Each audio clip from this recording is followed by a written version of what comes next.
A geometria molecular mostra pra gente como os átomos estão ligados na molécula, qual é a conformação que ela adquire e como esses átomos estão distribuídos no espaço que forma ali a molécula que a gente está estudando.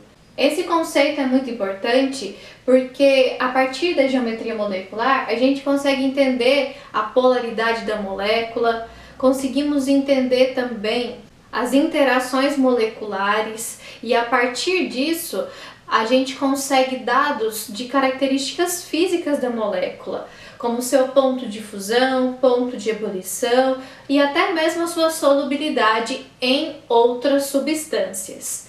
Para a gente entender então a geometria molecular, a gente vai levar em consideração uma teoria conhecida como teoria da repulsão dos pares de elétrons da camada de valência. Aqui a sigla dessa teoria está em inglês, mas isso não vai fazer muita diferença para o que a gente vai estudar. A gente vai começar com a geometria molecular de uma das substâncias mais comuns do planeta, a água. A molécula de água é formada por um átomo de oxigênio. Esse elemento está na família 16 da tabela periódica, então tem 6 elétrons na sua camada de valência. E 2 átomos de hidrogênio. Como o hidrogênio está na família 1 da tabela periódica, só tem um elétron na camada de valência.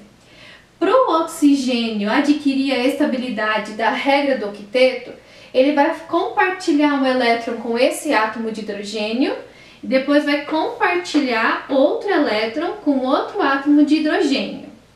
Observa que aqui o oxigênio tem 2 pares de elétrons sobrando. Os pares de elétrons têm carga negativa, assim como as ligações. Como as ligações são feitas por meio do compartilhamento de elétrons, elas também possuem carga negativa. De acordo com a lei da eletrostática, cargas iguais se repelem. Esses pares de elétrons, então, vão repelir as ligações entre o oxigênio e o hidrogênio. E vai fornecer para a gente uma geometria angular da molécula de água. Então, a gente vai ver a molécula de água, ao invés de ser representada dessa maneira, como se fosse uma linha, por conta da atuação dos pares de elétrons que sobraram, afastarem essas ligações, a gente vai ver a molécula de água sendo representada dessa maneira. A angulação entre esses átomos de hidrogênio é de aproximadamente 104,5 graus e isso fornece propriedades específicas para a água. Essa geometria molecular aqui da molécula de água é conhecida como angular, porque nela os pares de elétrons que sobram do oxigênio acabam afastando um pouquinho mais as ligações com o hidrogênio, conferindo essa geometria com formato angular para a molécula. A molécula de gás carbônico é formada por um átomo de carbono e 2 de oxigênios. O átomo de carbono é um átomo de um elemento químico que está na família 14 e que, portanto, tem 4 elétrons na sua camada de valência. O oxigênio, a gente já sabe que tem 6. Deixa eu representá-los aqui. Observe que para adquirir a estabilidade da regra do octeto, esse átomo de oxigênio vai compartilhar elétrons com o átomo de carbono. Ele fica estável com 8 elétrons na camada de valência, mas o carbono, depois de compartilhar somente 2, tem 6. Para adquirir a estabilidade, a gente vai adicionar mais um átomo de carbono de oxigênio aqui. Então, deixa eu colocar aqui. Cada átomo de oxigênio tem 6 elétrons na sua camada de valência. Vão compartilhar 2 elétrons com o átomo de carbono e vão, então, formar 8 elétrons, vão resultar em 8 elétrons na camada de valência. Isso daqui gera pra gente a molécula de gás carbônico. Repara que aqui O átomo central não tem nenhum par de elétrons sobrando para afastar essas ligações, para deslocá-las. Isso quer dizer, então, que a geometria dessa molécula é do tipo linear. Como não tem nenhum par de elétrons para afastar as ligações, a molécula vai ser muito parecida com uma linha. Ela vai ser representada dessa forma. E essa geometria linear, ela também é comum para gás oxigênio, gás nitrogênio ou outras substâncias que tenham apenas 2 átomos na sua constituição.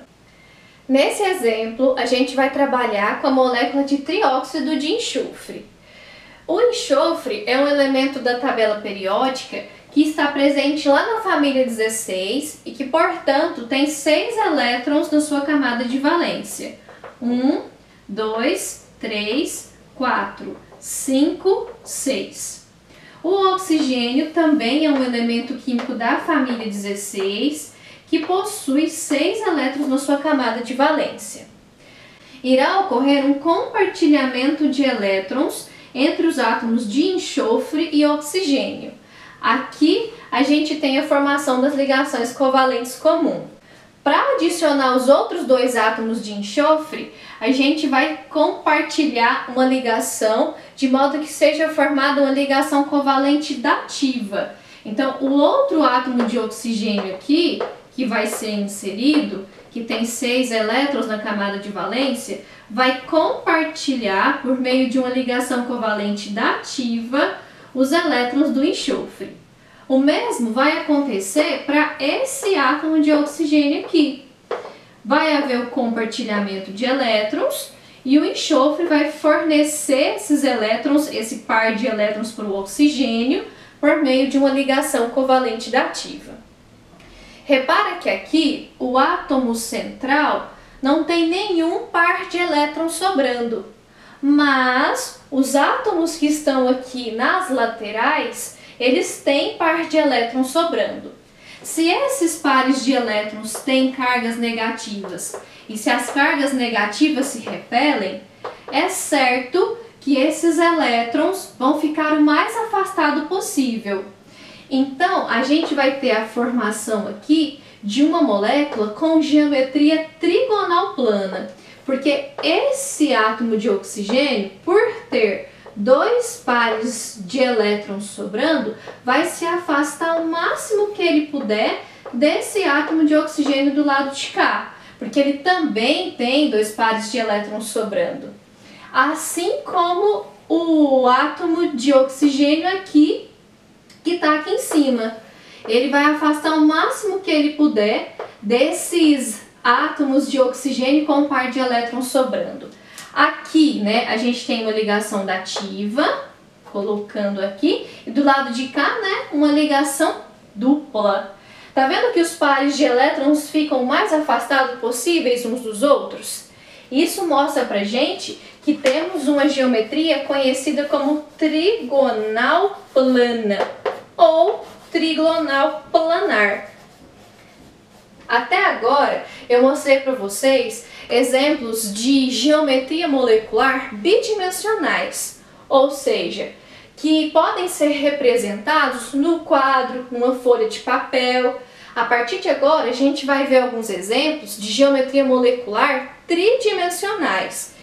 Agora a gente vai fazer aqui um exemplo da geometria da molécula de amônia. A amônia é formada por nitrogênio, um elemento lá da família 15 e que, portanto, tem 5 elétrons na sua camada de valência. E por hidrogênio, um elemento da família 1 que tem 1 elétron na camada de valência. Como aqui a gente tem 3 átomos de hidrogênio, eu já vou representar eles aqui e fazer a ligação. Observa que o nitrogênio satisfaz a regra do octeto, então tá tudo certo. Nessa molécula sobra um par de elétrons aqui do átomo de nitrogênio, o átomo central da molécula. Esse par de elétrons vai afastar as ligações entre o nitrogênio e o hidrogênio. Lembre que o par de elétrons tem carga negativa E as ligações, por serem formadas por meio de compartilhamento de elétrons, também têm carga negativa. Esse afastamento deixa as ligações mais distantes umas das outras. Mas aqui, esse distanciamento não vai ser mostrado de maneira bidimensional, e sim tridimensional, porque o nitrogênio, ao afastar as ligações, o par de elétrons do nitrogênio, ao afastar as ligações com o hidrogênio, coloca uma ligação voltada para você, ou seja, uma ligação que sai do quadro e fica voltada para você, perto da tela do seu computador ou do seu celular. E também promove uma outra ligação que está dentro da parede. Sai do quadro, considerando que o nitrogênio esteja aqui no quadro, e entra na parede. E uma outra ligação que está aqui do lado. Forma a espécie de uma pirâmide. É como se a gente tivesse uma pirâmide de 3 pontas. O átomo de nitrogênio fosse esse elemento aqui, que está lá no pico da pirâmide, e o hidrogênio fosse esses pontinhos aqui, ó, que estão na base da pirâmide. Repare que esse hidrogênio ele vai ficar mais pertinho de você, tá vendo? E esse aqui vai ficar mais afastado, mais lá para trás na pirâmide. Então a gente tem uma geometria muito parecida com o desenho de uma pirâmide.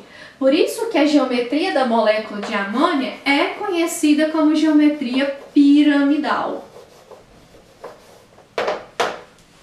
Aqui, a cunha preenchida representa uma ligação que está indo para você, ou seja, uma ligação que está fora do plano. Por isso a gente representa ela assim, pintadinha, preenchida, porque você está vendo com nitidez. Aquela que está representada com a cunha tracejada está dentro do plano, está atrás. Então, como se fosse uma sombra, ela vai ser menos nítida. Por isso que ela vai ser assim, tracejada. A molécula de metano é formada por átomos de carbono e hidrogênio. O carbono é um elemento da família 14 que tem 4 elétrons na sua camada de valência. E o hidrogênio, da família 1, só tem 1 elétron. Aqui a gente vai perceber que um átomo de hidrogênio vai se ligar a cada elétron disponível do carbono, formando então a molécula de metano. Repara que o átomo central, o átomo de carbono, não tem par de elétrons livres, não tem par de elétrons sobrando. Todos os elétrons que tinha na sua eletrosfera foram usados para promover as ligações com o hidrogênio. Mas as ligações que são feitas aqui, elas possuem carga negativa e as cargas iguais se repelem. Então essas ligações vão ter a tendência de se afastar o máximo possível. É por isso que a gente vai ver novamente uma geometria aqui tridimensional. O átomo de carbono no centro, com suas ligações afastadas com o hidrogênio, vai fornecer para a gente uma geometria muito parecida com um tetraedro. Então, eu vou ter aqui as duas ligações no plano do quadro, uma ligação que tenta se afastar dessas indo para você, ou seja, vou representar pela cunha preenchida, e uma outra ligação que está lá atrás, saindo do quadro e entrando na parede, que com o hidrogênio, que vou representar pela cunha tracejada. Esse tipo de geometria é conhecida como geometria tetraédrica.